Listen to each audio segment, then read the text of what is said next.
Isinagawa ang oath-taking at reception rites ng PNPA Class of 2030 sa Brigadier General Mariano N. Castañeda, Silang Cavite. Itong nakaraang unang araw ng Mayo ng kasalukuyang taon.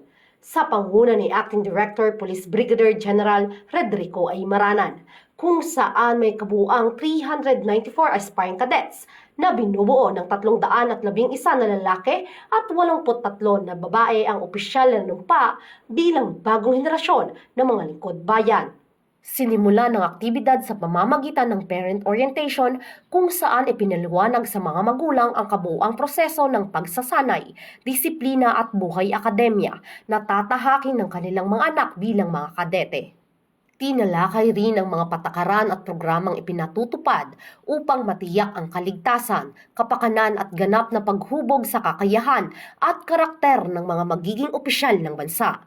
Sinundan ito ng isang open forum kung saan direktang nasagot ng mga opisyal ng PNPA ang mga katanungan at pangamba ng mga magulang. Binigyang diin ni Police Brigadier General Rodrigo Aymaranan sa kanyang mensahe ang matibay na paninindigan ng Philippine National Police Academy na tuluyang wakasan at supuin ang anumang anyo ng maltreatment at hazing sa loob ng akademya. Kaugnay nito, mahigpit na ipinatutupad ang zero tolerance policy laban sa anumang uri ng pang-aabuso alinsunod sa mga direktiba ng nakakataas na pamunuan.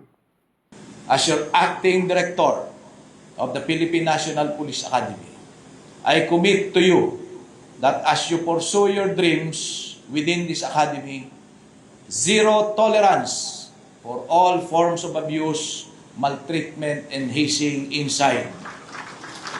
Lagi niyong tatandaan, walang puwang ang karahasan dito. Kung sino man sa inyo ang lalabag ay mananagot, and that is my solemn promise to all the parents and loved ones of these new cadets. Labis na kagalakan at pagmamalaki ng mga magulang at mga mahal sa buhay ng mga kadete matapos matupad ang matagal na pinapangarap ng kanilang mga anak na maging bahagi ng akademya. Honestly, magkahalo pong saya, lungkot at pag-aalala.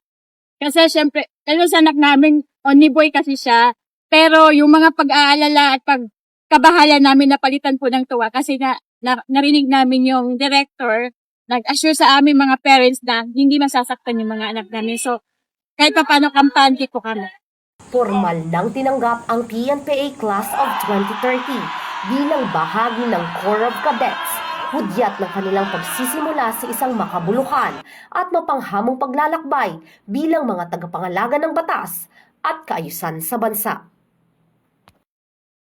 Mula dito sa Philippine National Police Academy, ako po ang inyong PNN correspondent, Patrolwoman Rosemary Ina Margarita Piz, alagad ng batas, tagataguyod ng balitang pulis at ito ang bagong PNP para sa bagong Pilipinas, serbisyong mabilis, tapat at nararamdaman.